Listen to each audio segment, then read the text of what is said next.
Hello students, कैसे हैं आप सब। उम्मीद है कि आप सब अच्छे होंगे, बेहतर होंगे, आप सभी की पढ़ाई अच्छी चल रही होगी। सो स्टूडेंट, आज के इस वीडियो में मैं आपको वार्षिक मूल्यांकन वर्कशीट 2022-23 के लिए खंड अ का जो आपका लिखित परीक्षा के रूप में कक्षा 8वीं के बच्चों का वैसे सामाजिक विज्ञान हिंदी माध्यम के बच्चों के लिए जो दिनांक आपका 27 मार्च को आपका जो पेपर स्कूलों में कंडक्ट किया जाएगा, उसके लिए क्वेश्चन पेपर इस वीडियो में हम लेकर के आ चुके हैं।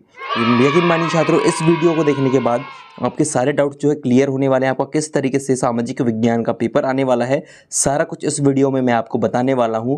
और इस वीडियो को देखने के बाद आप अपने पेपर में गर्दा उड़ाने वाले हैं। तो इस वीडियो को लास्ट तक देखिए, क्योंकि इस वीडियो में full question paper with solution आपको बताया जाएगा, जिससे आप आपकी परीक्षा में अच्छा स्कोर कर सकते हैं। विथ सॉल्यूशन के साथ पूरे उत्तर के साथ मैं बताते चलूँगा। तो चलिए शुरू करते हैं इस वीडियो को।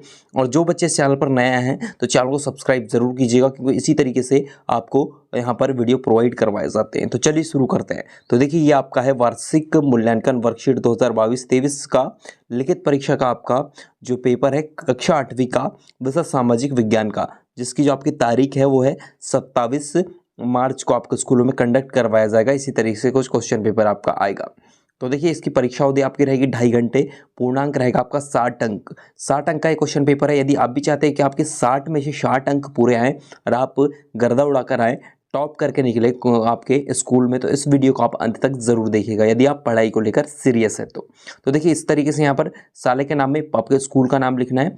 डाइस कोड स्कूल का आपको लिख देना है, जो आपके स्कूलों में बताया जाएगा। उसके बाद देखिए, परीक्षा केंद्र का नाम आपको यहाँ लिखना है, जिस भी परीक्षा केंद्र पर आप इस परीक्षा दे रहे हैं। परीक्षा का दिनांक आपका क्या आ जाएगा, यहाँ पर आ जाएगा 27/3/2023 आपको यहाँ पर लिखना है। देन छात्रों, यहाँ पर आपका देखिए शब्दों में अंकों में आपको यहाँ पर रोल नंबर लिखना है। आपको यहाँ पर दिया गया है रोल नंबर, आपको यहाँ पर एक बार अंकों में लिखना है, फिर यहाँ पर शब्दों में लिखना है, जो आपको स्कूलों की तरफ से दिया जाएगा उसको यहाँ फिल करना है। देन आगे आपको देखिए कुछ इस तरीके से यहाँ पर छात्रों इस तरीके से निर्देश दिया जाएगा। निर्देश में बोला गया उपरोक्त की पूर्ति परीक्षार्थी स्वयं करे। वर्कशीट में दिए गए प्रश्नों के उत्तर वर्कशीट में प्रश्नों के आगे नीचे दिए गए स्थान में निर्देश अनुसार लिखे जाएं। इस प्रकार से आपको दिया जाएगा। और इसके बाद देखिए, कुछ इस तरीके से मूल्यांकन करता है उपयोग हेतु आपको यहाँ पर कुछ दिशा निर्देश दिए जाएंगे, जिसको आपको एक बार देख लेना है। देन चलिए हम सीधे क्वेश्चन पेपर की तरफ बढ़ते हैं और देखते हैं आपका क्वेश्चन आंसर। तो देखिए छात्र, कुछ इस प्रकार से आपके क्वेश्चन पेपर में क्वेश्चन आएंगे। देखिए, सबसे पहले आपको बोला जाएगा निर्देश।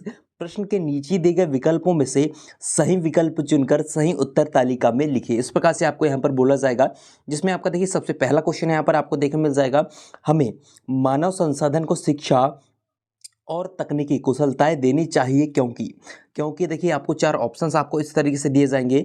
हमारे पास काफ़ी धन है, वे हमारे देश के विकास में सहायक हो सकते हैं, पढ़े लिखे लोग चुस्त दुरुस्त दिखाई देते हैं, अन्य राष्ट्र के लोग भी शिक्षित हैं। तो देखिए, इसका आंसर क्या हो जाएगा, आपका पहले का आंसर क्या हो जाएगा, बी वाला हो जाएगा, वे हमारे देश के विकास में सहायक हो सकते हैं। यह आपका छात्रों पहले का आंसर हो जाएगा। यहाँ पर आपके 1 नंबर पक्के हो जाएंगे। छात्रों, आपको 60 में से 60 नंबर आप लेकर आओगे, बस आप इस वीडियो को लास्ट तक देखते रहिएगा। इसके बाद देखिए सेकंड क्वेश्चन आ जाएगा आपका कि वनस्पति जगत, प्राणी जगत और सूक्ष्म जीव सुनिश्चित करते हैं। क्या सुनिश्चित करते हैं, आपको बताना है। क्या करते हैं, मृदा परिच्छेदिका की मोटाई, मृदा कटाव की दर, अपक्षय दर, खाद मिट्टी निर्माण दर। तो क्या निश्चित करते हैं, तो उसका आंसर जो हो जाएगा वो हो जाएगा डी वाला, खाद मिट्टी निर्माण की दर। ये इसका राइट आंसर है। इसको आपको लगा देना है, यहाँ पर आपके दूसरे क्वेश्चन का आंसर हो जाता है। चलिए तीसरा क्वेश्चन का आंसर हम देख लेते हैं। तीसरा क्वेश्चन देखिए, भारत के उच्चतम न्यायालय द्वारा किस व्यवस्था को कानूनी शिकायत दूर करवाने के लिए बनाया गया है। तो देखिए, इसका डायरेक्ट आंसर मैं आपको बता देता हूँ, जनहित याचिका। जनहित याचिका इसका जो राइट आंसर हो जाएगा। इस पर आपको लगा देना है उत्तर। ये पूरा इसका उत्तर हो जाएगा थर्ड का। इसके बाद देखिए चौथा आपसे पूछा जाएगा कि निम्न में से कौन भारतीय संसद का अंग नहीं है। नहीं है पूछा गया है, राष्ट्रपति नहीं है, राज्यसभा नहीं है, सर्वोच्च न्यायालय नहीं है, फिर लोकसभा नहीं है। तो क्वेश्चन नंबर 4 का आंसर क्या हो जाएगा, क्वेश्चन नंबर 4 का आंसर हो जाएगा सर्वोच्च न्यायालय। ये भारतीय संसद का अंग नहीं है, सर्वोच्च न्यायालय। तो इसको आपको लगाना है सी में। इसके बाद देखिए पांचवा जाएगा छात्रों के नीचे दिए गए चित्र में एक औद्योगिक गतिविधि को दर्शाया गया है। यहाँ आप देख सकते हैं औद्योगिक गतिविधि, जिसमें जो है यहाँ पर क्या कर रही है, महिलाएं जो है इस तरीके से कुछ वस्त्र बनाने का काम कर रही है, कुछ कपास दिखाई दे रहा है। तो ये देखिए यह चित्र किस उद्योग से संबंधित है? चीनी, वस्त्र, इस्पात, या फिर चौथा ऑप्शन है आपका मुद्रण। तो क्वेश्चन नंबर 5 में का आंसर क्या हो जाएगा? हो जाएगा वस्त्र। ये कपास दिख रहा है आपको, तो ये वस्त्र जो है कपास से जो है वस्त्र बनते हैं। तो इस तरीके से आपको यहाँ पर रस्सी दिखाई दे रही है, आपकी कपास नहीं है, आपकी रस्सी है, तो इससे जो आपके वस्त्र बनाए जाते हैं। इसके बाद देखिए आपका छठवां जाएगा कि 2019 के आम चुनाव में लगभग 1,50,000 पेड़ों को बचाया जा सका, यह इसलिए संभव हुआ क्योंकि। तो क्वेश्चन नंबर 6 का आंसर क्या हो जाएगा? इसलिए संभव हुआ क्योंकि यह इलेक्ट्रॉनिक मतदान मशीन का उपयोग किया गया था। बी वाला इसका राइट आंसर हो जाएगा क्वेश्चन नंबर 6 का। इसी तरीके से आपको लिख के आना है। इसके बाद देखिए क्वेश्चन नंबर 7 है कि पिछला लोकसभा चुनाव 2019 में हुआ था। यदि वर्तमान सरकार अपना कार्यकाल पूरा करती है तब आगामी लोकसभा चुनाव कब होगा? तो कब होगा आपका लोकसभा चुनाव? कितने साल बाद होता है आपको पता होगा। तो इसका आंसर हो जाएगा छात्रों 5 वर्ष बाद होता है, तो 2024 हो जाएगा। 2019 से 5 वर्ष के बाद 2024 इसका सही उत्तर हो जाएगा। इसके बाद देखिए क्वेश्चन नंबर 8 आ जाएगा कि राजू के पास 2 एकड़ कृषि भूमि है, वह अपनी भूमि भास्कर को 3 वर्षों के लिए पट्टे पर देता है। 1 वर्ष के बाद भास्कर भूमि मालिक की सहमति के बिना इस भूमि को अपने नाम हस्तांतरित में ट्रांसफर करवा लेता है। किस कानून के अंतर्गत राजू मुकदमा दर्ज करा सकता है? किस कानून के अंतर्गत करवा सकता है? दीवानी कानून, न्यायिक कानून, संवैधानिक कानून, या फिर आपराधिक कानून। तो क्वेश्चन नंबर 8 का जो उत्तर हो जाएगा वो हो जाएगा छात्रों आपका दीवानी कानून, मतलब ए वाला इसका राइट आंसर हो जाएगा, क्योंकि इसमें जमीन का मुकदमा है जो दीवानी कानून के अंतर्गत आता है। इसके बाद देखिए 90 के ईस्ट इंडिया कंपनी का भारत में प्रारंभिक उद्देश्य था। क्या था प्रारंभिक उद्देश्य? तो ये था अधिक से अधिक मुनाफा कमाना। ये आपका बी वाला इसका राइट आंसर होगा। इसके बाद देखिए आपका लास्ट है इसमें क्वेश्चन नंबर 10 है, मतलब विकल्प में जनसंख्या वर्ष 2011 के अनुसार भारत में जनसंख्या का औसत घनत्व क्या था? क्या था घनत्व? ये था 382 व्यक्ति प्रति वर्ग किलोमीटर। ये आपका सी वाला इसका राइट आंसर हो जाएगा। यहाँ पर आपके विकल्प खत्म होते हैं। चलिए यहाँ पर आपके 10 नंबर पक्के हो चुके हैं। यदि अभी तक आपने इस वीडियो को दिल से लाइक नहीं किया तो लाइक कीजिए, और चैनल को सब्सक्राइब नहीं किया तो कर लीजिए। चलिए आगे का हम क्वेश्चन और आंसर देख लेते हैं। स्टूडेंट क्वेश्चन नंबर 10 के बाद देखिए क्वेश्चन नंबर 11 से 20 तक आपके लघुत्तरीय प्रश्न आपको देखने को मिल जाएंगे, जो कुछ इस प्रकार से होंगे। सबसे पहले आपको यहाँ पर निर्देश दिया रहेगा। चलिए क्वेश्चन नंबर 11 से 20 तक के लघुत्तरीय प्रश्न के उत्तर हम एक एक करके देखते हैं। तो देखिए यहाँ पर निर्देश है कि नीचे दिए गए प्रश्नों के उत्तर लिखिए। कुछ इस तरीके से क्वेश्चन आपको दिए जाएंगे। पहला क्वेश्चन नंबर 11 है, इसमें कि शैलों के प्रकार लिखते हुए प्रत्येक का एक एक उदाहरण लिखिए। प्रत्येक का आपको एक एक उदाहरण लिखना है। शैलों के प्रकार आपको सबसे पहले लिखने हैं। तो देखिए शैलें के मुख्यतः 3 प्रकार की होती है, आपको लिख देना है। आग्नेय शैल, ग्रेनाइट, अवसादी शैल, कोयला, रूपांतरित शैल, संगमरमर। इस तरीके से आपको यहाँ पर क्वेश्चन नंबर 11 का उत्तर लिख देना है। ये आपका क्वेश्चन नंबर 11 का उत्तर है। आप इसका स्क्रीनशॉट ले लीजिए, इसको अच्छे से तैयार करके जाइएगा। इसके बाद देखिए क्वेश्चन नंबर 12 है कि जल चक्र क्या है, लिखिए। जल चक्र क्या है आपको इसके बारे में लिखने को देगा क्वेश्चन नंबर 12 में। तो जल चक्र क्या है, तो आपको लिखना है जल चक्र पृथ्वी पर उपलब्ध जल के एक रूप से दूसरे रूप में परिवर्तित होने और एक भंडार से दूसरे भंडार या एक स्थान से दूसरे स्थान को गति करने की चक्रीय प्रक्रिया है, जिसमें कुल जल की मात्रा का क्षय नहीं होता, बस रूप परिवर्तन और स्थान परिवर्तन होता है। इस तरीके से आपको यहाँ पर जल चक्र की परिभाषा मैंने बता दी। क्वेश्चन नंबर 12 का उत्तर हो जाएगा। चलिए क्वेश्चन नंबर 13 में देख लेते हैं। क्वेश्चन नंबर 13 में पूछा जाएगा कि दी गई स्थलाकृतियों को सारणी अनुसार पूर्ण कीजिए, जिसमें आपको देखिए निक्षेपकालीन शक्ति का नाम लिखना है, साथ उसमें निर्मित स्थलाकृति आपको लिखनी है। तो देखिए कुछ इस तरीके से आपको यहाँ पर पहला ब्लैंक्स दिया जाएगा। इसका देखिए निर्मित स्थलाकृति हो जाएगी लोयस का मैदान। तो इसमें निक्षेपणकारी शक्ति का नाम क्या हो जाएगा? पवन के साथ मिली हुई धूल। पवन के साथ मिली हुई धूल इसकी जो है निक्षेपणकारी शक्ति का नाम हो जाएगा। उसके बाद देखिए नदियों द्वारा लाई गई गाद दूसरे में लिखना है, जिससे आपका डेल्टा बनता है। और थर्ड में चट्टाने टूट फूट कर लिखना है, जिससे पालू का टिब्बा बनता है। तो इस तरीके से इसको आपको पूरी करना है सारणी को। इसका उत्तर है। चलिए हम आगे बढ़ लेते हैं और देख लेते हैं आपके अगले क्वेश्चन और आंसर। क्वेश्चन नंबर 13 के बाद देखिए छात्र क्वेश्चन नंबर 14 आपका आ जाएगा कि 8वीं से 18वीं शताब्दी के बीच राजाओं द्वारा किन 2 तरह की इमारतों का निर्माण किया गया, लिखिए। तो इसका आंसर कुछ इस तरीके से लिखना है आपको कि 8वीं से 18वीं शताब्दियों के बीच राजाओं तथा उनके अधिकारियों ने 2 तरह की इमारतों का निर्माण किया।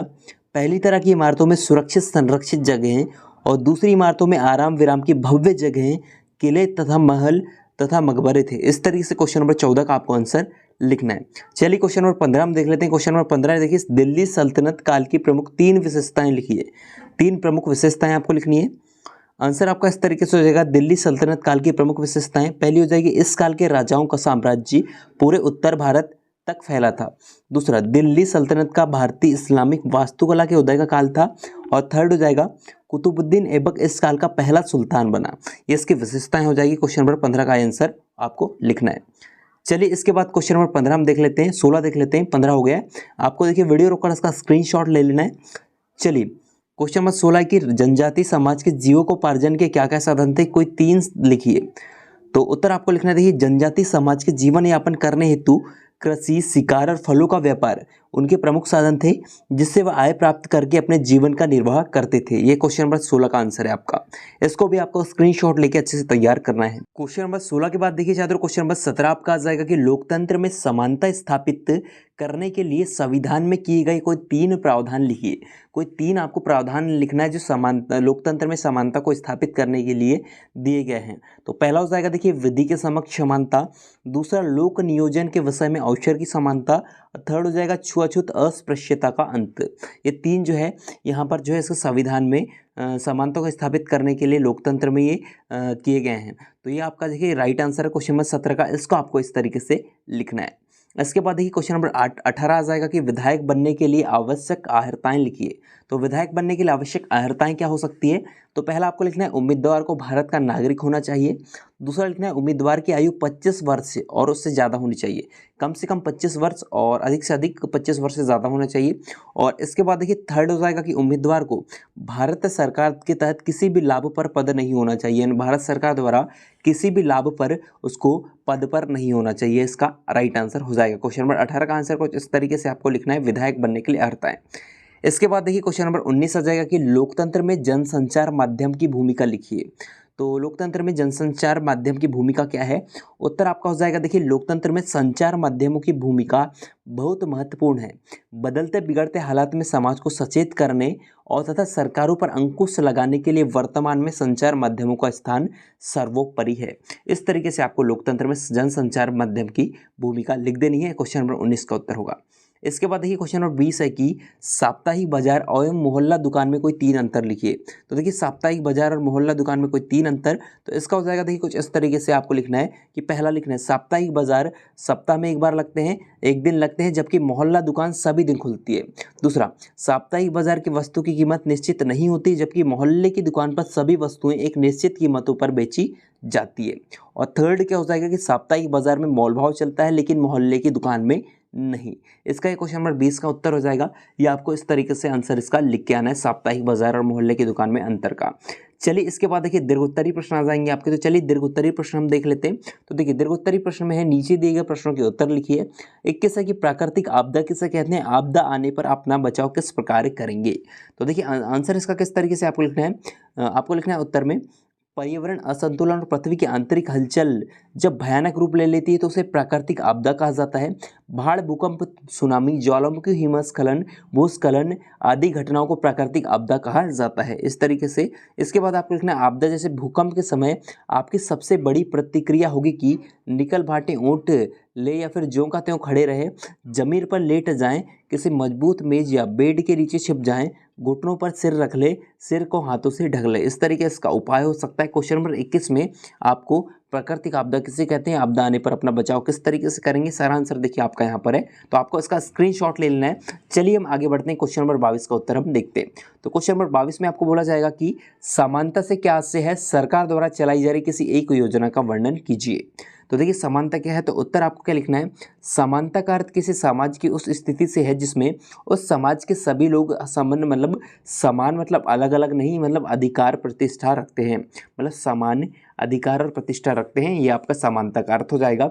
इसके तहत जो एक क्या बोला गया कि सरकार द्वारा चलाई जा रही एक योजना लिखी है। तो देखिए प्रधानमंत्री आवास योजना चलाई जा रही है और इसमें आपको लिखना है, प्रधानमंत्री आवास योजना के माध्यम से शहरी एवं ग्रामीण क्षेत्रों के नागरिकों को घर बनाने के लिए पैसे देते हैं, जिसे सीधे लाभार्थी के खाते में डाला जाता है। इस योजना के माध्यम से शहरी क्षेत्रों में 1,20,000 और ग्रामीण क्षेत्र के नागरिक को 1,30,000 रुपये घर बनाने के लिए दिया जाता है।